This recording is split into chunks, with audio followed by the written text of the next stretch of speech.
Hi friends, good evening to every one. இன்றைக்கி நம்ம ஒரு சுவாரஸ்யமான தகவலை பற்றி பார்க்க போகிறோம். அது என்ன தகவல் அப்படின்னு கேட்டிங்கன்னா, நம்ம ராமாயண கதாபாத்திரத்தில் இடம்பெறும் கும்பகர்ணன் பற்றி பார்க்க போகிறோம். வாங்க வீடியோக்குள்ளே போகலாம். கும்பகர்ணன் ராமாயணத்தில் வரும் ராவணனின் தம்பியும் அரக்க குலத்தைச் சேர்ந்தவரும் ஆவார்.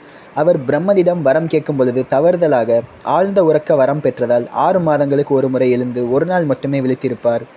அறநெறியை பின்பற்றி ராவணனின் தவறுகளை சுட்டிக்காட்டி இருப்பினும் அண்ணனின் மீது கொண்ட பாசத்தால் போருக்கு சென்று இறுதியாக ராமனால் கொல்லப்பட்டார். கும்பகர்ணன் ராவணனின் தம்பி. அவர்களின் தந்தை விஸ்ரவஸ் முனிவர், தாய் கைகேசி. கும்பகர்ணன் ராவணனின் தம்பியான பிபீஷ்ணன் சகோதரன்.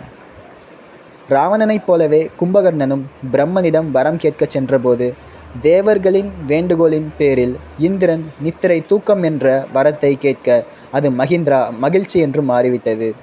இதனால் கும்பகர்ணனுக்கு நீண்ட கால உறக்கம் ஏற்பட்டது.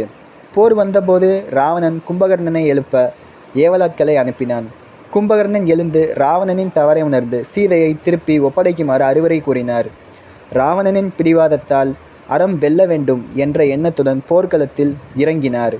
தனது சகோதரனின் பாசத்தினாலும் அறத்தின் மீதிருந்த பற்றினாலும் ராமனால் போரிட்டு வீழ்த்தப்பட்டார். வீடணனைப் போலவே அறநெறியை போற்றுபவர், ராவணனை அளவுக்கு அதிகமாக நேசித்தவர். நீண்ட நேரம் தூக்கத்தினாலும் விழித்திருக்கும் போது வலிமை மிக்கவராக இருந்தார். இந்த வீடியோ உங்களுக்கு பிடிச்சிருந்தால் லைக் பண்ணுங்கள், கமெண்ட்ஸ் பண்ணுங்கள், ஷேர் பண்ணுங்கள், மறக்காமல் சப்ஸ்கிரைப் பண்ணுங்கள். தேங்க்யூ.